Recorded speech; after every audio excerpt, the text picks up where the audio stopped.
আসসালামু আলাইকুম। শুরু করছি ইলমা বেহরোজের উপন্যাস শৈলচূড়ায় চাঁদের হাসি, পর্ব ৩। নিকিতা স্কুল থেকে বাড়ি ফিরে এক অপ্রত্যাশিত পরিবেশ দেখতে পেল। বাবা মা দ্রুত বাড়ি ফিরে এসেছেন। বাড়িতে একটা উৎসবের আমেজ। মা আর বুয়া রান্নাঘরে ব্যস্ত। হাঁড়ি পাতিলের টুংটুং শব্দ ভেসে আসছে। বাবা ডাইনিং রুমে বসে টেলিফোনে কথা বলছেন। কি হয়েছে মা? নিকিতা উদ্বিগ্ন কণ্ঠে জিজ্ঞেস করল। মা শান্ত স্বরে বললেন, আগে ফ্রেশ হয়ে খেতে আয়, তারপর সব বলবো। নিকিতা চুপচাপ রুমে গেল। আজ তার ফেসবুকে ঢোকার ইচ্ছে হলো না। মনের মধ্যে একটা অজানা উৎকণ্ঠা ঘুরপাক খাচ্ছে। খাওয়ার টেবিলে বসতেই মা ধীরে ধীরে বলতে শুরু করলেন, তোর বাবার পদোন্নতি হয়েছে, সঙ্গে বদলি হয়েছে ঢাকা, আগামী মাসেই যেতে হবে। নিকিতার চোখ বিস্ফারিত হয়ে গেল। ঢাকা? সে বিস্ময়ে বলে উঠল। বাবা গর্বের সঙ্গে বললেন, হ্যাঁ মা, কোম্পানির সদর দপ্তরে জেনারেল ম্যানেজারের দায়িত্ব পেয়েছি। মায়ের চোখে খুশির ঝিলিক। তোর বাবা এই পদের জন্যই উপযুক্ত। এবার আমাকেও আর কাজ করতে হবে না। কণ্ঠে একটু বেদনা মিশল। তবে এই জায়গাটার জন্য মায়া লাগছে। কত বছর এখানে কাটালাম। বাবা মায়ের হাত ধরে বললেন, জানি সহজ নয়, কিন্তু নতুন জীবন, নতুন সম্ভাবনা আমাদের দিন পাল্টাবে। নিকিতা নিশ্চুপ।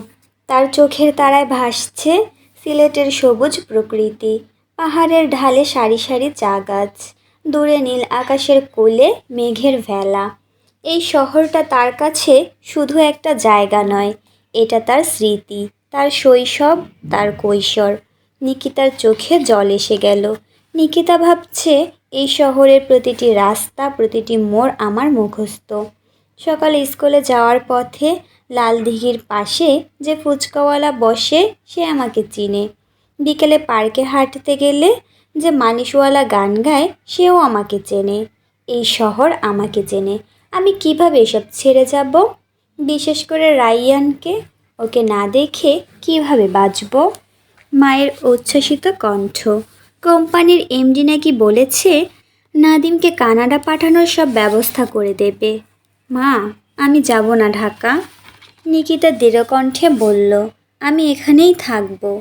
বাবা এগিয়ে এলেন। নিকিতা, বুঝতে চেষ্টা করো, এটা আমাদের সবার জন্য একটা সুযোগ।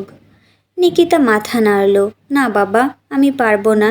আমার বন্ধুরা, আমার স্কুল, এই শহর, এসব ছেড়ে আমি কোথাও যেতে পারবো না। বাবা একটু নরম হলেন। মা, আমি বুঝতে পারছি তোমার কষ্টটা, কিন্তু জীবনের কিছু সিদ্ধান্ত নিতেই হয়। এই বদলিটা আমাদের সবার জন্যই ভালো হবে। ঢাকাও সুন্দর শহর, নতুন বন্ধু পাবে, নতুন স্কুলে পড়বে, সব নতুন। না, নিকিতা প্রায় চিৎকার করে উঠল, আমি নতুন জায়গায় মানিয়ে নিতে পারবো না। আমি হোস্টেলে থেকে পড়াশোনা করব, কিন্তু সিলেট ছাড়ব না। মা এসে মেয়েকে জড়িয়ে ধরলেন। সোনা মা, তোকে একা রেখে আমরা কি করে যাব? নিকিতার চোখ দিয়ে টপ টপ করে জল পড়ছে। সে বলল, তাহলে এখানেই থেকে যাও না বাবা। ও বাবা, পদোন্নতির দরকার নেই, অন্য চাকরি খুঁজে নাও। বাবা একটু রেগে গেলেন। চাকরি কি এত সহজে পাওয়া যায়? এটা আমাদের জীবনের সেরা সুযোগ। বাবার রাগী চোখ দেখে নিকিতা আর থাকতে পারল না। টেবিলে জোরে হাত রেখে চেয়ার থেকে উঠে পড়ল। বড় বড় পা ফেলতে ফেলতে নিজের রুমের দিকে এগিয়ে গেল। দরজায় পৌঁছে হাতল ধরে জোরে টান দিতে ঠাস করে এমন একটা শব্দ হলো যেন কেউ বোম ফাটিয়েছে। বাবা হতাশ হয়ে চেয়ারে বসে পড়লেন। মাথা নেড়ে বললেন, কি জেদি, রাগী একটা মেয়ে হয়েছে। নিজের মনেই প্রশ্ন করলেন, মেয়েটা এরকম একরোখা হলো কি করে? রাতের আধারে নিকিতার চোখে ঘুম নেই। জানালা দিয়ে তাকিয়ে আছে বাইরের দিকে। রাইয়ান, তোমাকে ছেড়ে আমি কোথাও যাব না। পরিবারের চিন্তাও তো তাকে কুরে কুরে খাচ্ছে। বাবার জীবনটা এক লম্বা সড়ক। মাত্র 20 বছর বয়সে দাদার হুকুমে ঘর বাঁধতে হয়েছিল, তবু হার মানেননি, পড়াশোনা চালিয়ে গেছেন। 24 বছর বয়সে দাদার বন্ধুর ভাইয়ের অফিসে ছোট একটা চাকরি জোটে। 2 বছর পরই ছেলের বাবা হন। লেখাপড়া শেষ করে পদোন্নতি পান। দিনের পর দিন, বছরের পর বছর কেটে গেছে অক্লান্ত পরিশ্রমে। সততার নিষ্ঠার বীজ বুনেছেন প্রতিদিন। আজ সেই বীজ ফলেছে। মধ্যবয়সে এসে পেয়েছেন সুখের ফসল, ভালো একটা পদ। অন্যদিকে নাদিমের স্বপ্নের পাখি উড়তে চায় সুদূর কানাডায়।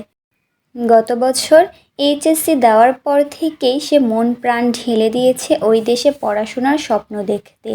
ফলাফল মনের মতো হয়নি বলে স্কলারশিপের দরজা খুলল না। তবুও সে হাল ছাড়েনি। আইএলটিএসে ভালো স্কোর করে দেখিয়ে দিয়েছে তার যোগ্যতা। এখন শুধু প্রয়োজন অর্থের। সেই অভাব মেটানোর পথও এখন সুগম। বাবার নতুন পদোন্নতি, ঘরে এনেছে সোনার হরিণ, বাড়ির সবার মুখে হাসি ফুটেছে। নাদিমের স্বপ্ন পূরণের পথ এখন অনেক দূরে নয়। সবার মতো নিকিতাও খুশি হতে চায়। এ তো তারই পরিবার, তার আপনজন। বাবা মায়ের মুখের হাসি দেখে তার বুকও ভরে ওঠে। কিন্তু মনের কোণে একটা চাপা কান্না রায়ানের কথা ভেবে বুকটা মুচড়ে উঠছে। নিকিতার আঙুল ফেসবুকের নীল আইকনে ছুঁয়ে গেল। রায়ানের প্রোফাইলে ঢুকতেই চোখে পড়ল একটা ছবি, একটু আগেই আপলোড করা। রায়ান আর শর্মির হাত পরস্পরকে জড়িয়ে ধরা, শর্মির আঙুলে ঝকমকে আংটি। নিশ্চয়ই রায়ানের উপহার। নিকিতার বুকের ভেতরটা হুহু করে উঠল। তাড়াতাড়ি বেরিয়ে এলো রায়ানের প্রোফাইল থেকে। অন্ধের মতো স্ক্রল করতে লাগলো।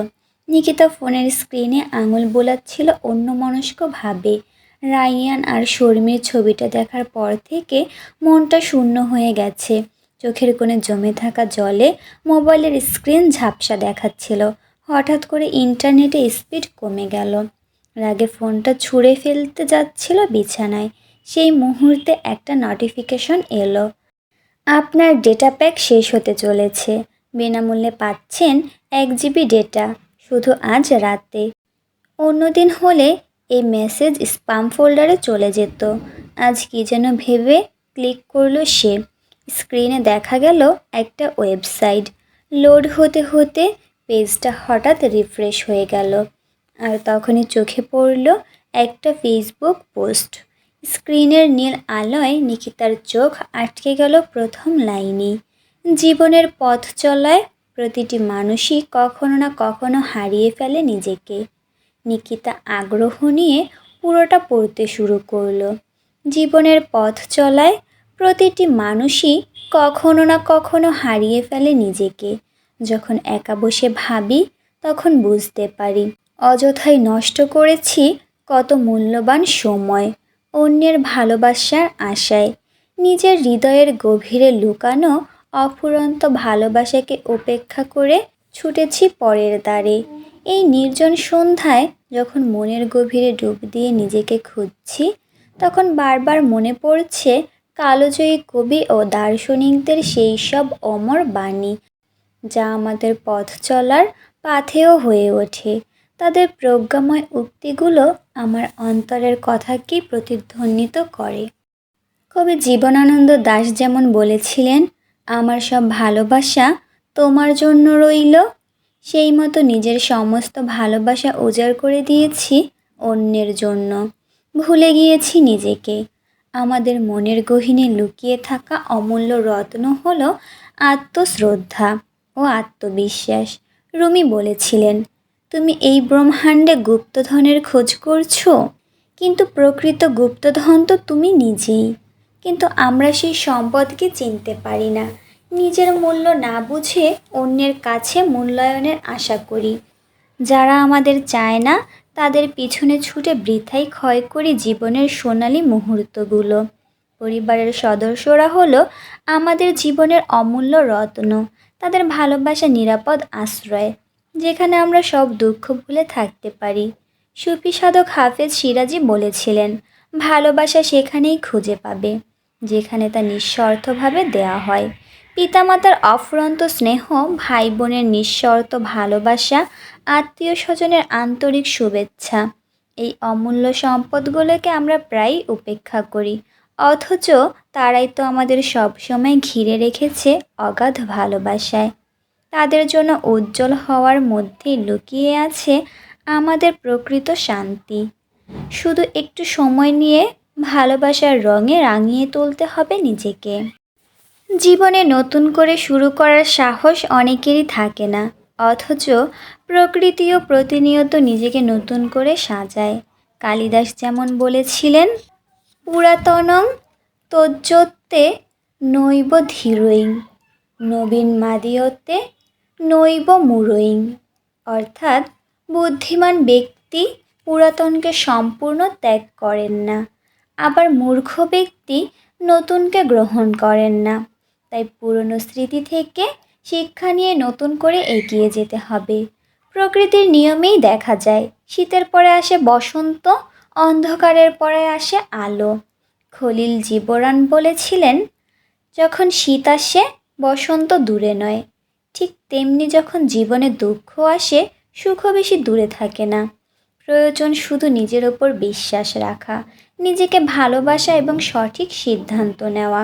কারণ জীবনের প্রকৃত সুখ লুকিয়ে আছে নিজের প্রতি ভালোবাসার মধ্যে। নিকিতার চোখ দিয়ে জল গড়িয়ে পড়ল। তার বর্তমান পরিস্থিতি, রায়ানের প্রতি তার একপাক্ষিক ভালোবাসা আর লেখকের এই কথাগুলো মিলেমিশে একাকার হয়ে গেছে। সে ভাবল, আমি কেন নিজের সঙ্গে আমার পরিবারকেও এভাবে কষ্ট দিচ্ছি? আমার চারপাশে যারা আছে তাদের ভালোবাসা কি কম? বাবা মা নাদিম ভাইয়া তাদের খুশির জন্য আমি কেন লড়াই করছি না? গরমের দাপট বাড়ছে দিন দিন, সোয়েটার পরলে গা ঘেমে যায়, পথে হাঁটতে হাঁটতে ঘেমে নিয়ে ওঠে শরীর। রোদের তাপ থেকে বাঁচতে নিকিতা মাথায় স্কার্ফ জড়িয়ে স্কুলের পথে পা বাড়ালো। স্কুলের মোড়ে পৌঁছতেই চোখে পড়ল রায়ানকে। একই রাস্তার দুই পাশে তারা হাঁটছে, নিকিতা বাঁ দিকে, রায়ান ডান দিকে। এই ছোট্ট পথটুকুর সঙ্গী হয়ে নিকিতার মন শান্তিতে ভরে উঠল। স্কুলের গেটের কাছাকাছি এসে সে পা ধীর করে, যাতে রায়ান আগে ঢুকতে পারে।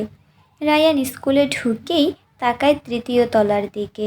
ওখানে বারান্দায় দাঁড়ানো শর্মির সঙ্গে হাসি বিনিময় করে সে। এই দৃশ্য দেখে আর আগের মতো নিকিতার বুকে ব্যথা লাগে না। ধীরে ধীরে এই পরিস্থিতিতে অভ্যস্ত হয়ে উঠেছে সে। সত্যি রায়ান আর শর্মি একে অন্যের জন্য সৃষ্ট। তারা দুজন একসঙ্গে সুখী থাক না, তাই। সারা রাত ধরে যে সিদ্ধান্তের কাছাকাছি পৌঁছেও থমকেছিল নিকিতা, আজ সেই সিদ্ধান্তটা দৃঢ় হলো। সে মনে মনে ঠিক করলো, বাবা মার সঙ্গে অন্য শহরে চলে যাবে। রায়ান তার নয়, যার সে তাকেই পেয়েছে। এই ভাবনায় নিকিতার বুক থেকে একটা বোঝা নেমে যায়। যতদিন স্কুলে আছে ততদিন কোনো প্রত্যাশা ছাড়াই রায়ানকে দেখবে সে। তারপর হাজারো স্মৃতি বুকে নিয়ে চলে যাবে দূরে, নতুন জীবনের সন্ধানে। বাড়ি ফিরে নিকিতা মায়ের কাছে গিয়ে ধীরে ধীরে বলল, মা, আমি তোমাদের সঙ্গে ঢাকায় যাব, নতুন স্কুলে ভর্তি হব। মায়ের চোখে মুহূর্তে খুশির ঝিলিক দেখা দিল। গতকাল মেয়ের তীব্র প্রতিবাদে তিনি হতাশ হয়ে পড়েছিলেন। আজ মেয়ের কথায় তার বুক ভরে গেল খুশিতে। তিনি নিকিতাকে জড়িয়ে ধরে বললেন, আমার সোনা মেয়ে। মেয়ের মাথায় চুমু খেয়ে বললেন, জীবনে অনেক কিছুই বদলাবে মা। কিছু কিছু বদল মেনে নিতে হয়, আর কিছু বদলকে নিজের মতো করে সাজিয়ে নিতে হয়। তুই যেটা বুঝতে পেরেছিস, আমি খুব খুশি হয়েছি। নিকিতার চোখে জল এসে গেল। সে মায়ের বুকে মুখ গুজে জিজ্ঞেস করলো, আমরা কবে যাচ্ছি মা? মা মেয়ের চুলে হাত বুলিয়ে বললেন, আর একটা মাস, তারপরই আমরা নতুন জীবন শুরু করব। নিকিতা নিজের রুমে ফিরে এলো। পড়ার টেবিলে ব্যাগ রেখে জানালা দিয়ে বাইরে তাকাতেই দেখলো, পাশের বাড়ির সীমানা প্রাচীরের ওপর দুটো কবুতর বসে আছে। ওরা প্রতিদিন এখানে আসে নিকিতার সঙ্গে দেখা করতে। এই শহর ছেড়ে যাওয়ার পর এই ছোট্ট বন্ধুদের কত মিস করবে সে। প্রতিদিন সকালে ঘুম থেকে উঠে প্রথম চোখ পড়ে এই কবুতর জোড়ার দিকে। কখনো হাসি মুখে স্কুলে যাওয়ার আগে ওদের দেখে মন ভালো হয়, আবার কখনো মন খারাপ থাকলে ওদের দেখে সান্ত্বনা পায়। একদিন একটা কবুতর ডানা ভেঙে পড়ে গিয়েছিল। নিকিতা তাকে রুমে এনে যত্ন করেছিল। সেই থেকে মনে হয় ওরা নিকিতাকে চিনে ফেলেছে। রোজ সকালে উড়ে এসে জানালার কাছে বসে থাকে, যেন বলতে চায়, গুড মর্নিং নিকিতা। এই ছোট্ট মুহূর্তগুলো, এই নীরব বন্ধুত্ব সবই পেছনে ফেলে যেতে হবে। নিকিতার চোখ ছলছল করে উঠল। জীবনের নতুন অধ্যায়ে এগিয়ে যেতে হলে কিছু তো ছেড়ে যেতেই হয়।